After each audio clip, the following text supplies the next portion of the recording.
Welcome to Preaching with Power and Protocol, the podcast, hosted by Bishop Martin Wilson. Welcome to Preaching with Power and Protocol, the podcast with me, Bishop Martin Wilson. Today, I want to share a value-packed teaching I presented to our in-house leadership a few months ago. I believe this lesson will be a real blessing.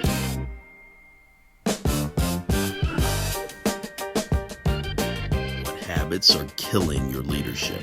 Breaking the silent patterns that sabotage leaders. Most leaders don't fail because they lack a calling.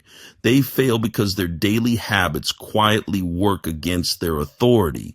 Leadership breakdown is rarely dramatic. It's not one big moment. It's not one major mistake. It's usually a series of small tolerated patterns practiced long enough to become normal. Here's the hard truth. You don't rise to your title.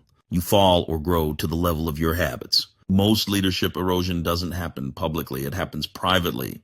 In how decisions are delayed, in how pressure is avoided, in how responsibility is managed or not managed day after day.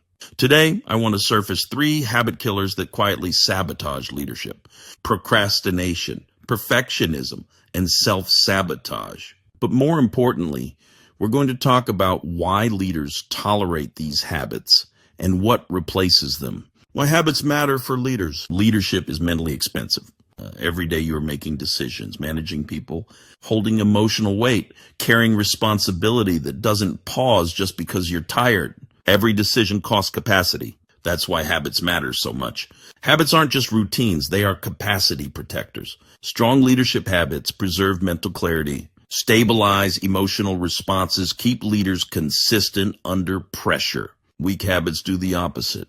They turn leaders into firefighters, reactive instead of prepared, always responding, rarely directing.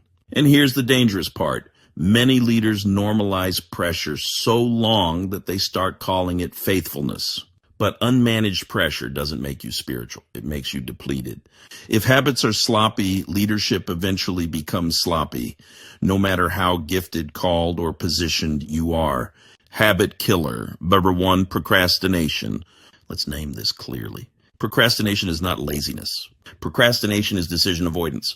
Leaders procrastinate when the issue feels complex, the outcome feels heavy, or the fear of making the wrong call is present. So instead of deciding, leaders delay.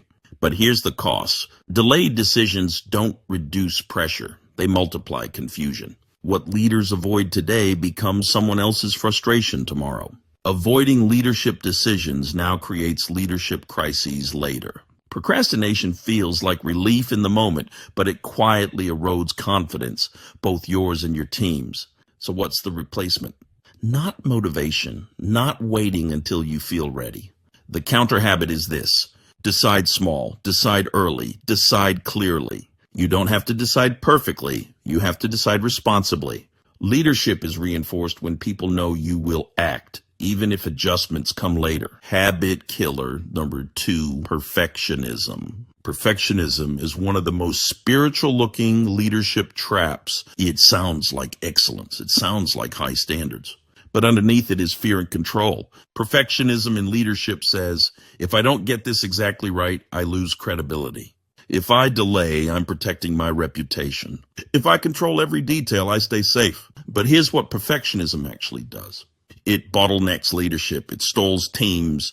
It centralizes power in unhealthy ways. Leadership authority does not come from flawlessness. It comes from clarity. Teams don't need perfect leaders. They need clear leaders. Clear direction beats flawless execution every time. So the counter habit isn't lowering standards. It's shifting focus from control to clarity. Set direction, create movement, adjust as needed. Excellence builds trust. Perfectionism stalls momentum. And stalled momentum always costs more than imperfect progress. Habit killer number 3, self-sabotage. Self-sabotage shows up most often during expansion seasons, when influence grows, when responsibility increases, when visibility rises. Leaders begin to pull back instead of lean in, complicate what used to be simple, retreat into busy work instead of leadership. Why? Because their identity hasn't expanded with their assignment. When self-image lags behind responsibility, leaders unconsciously shrink. The replacement habit is identity alignment.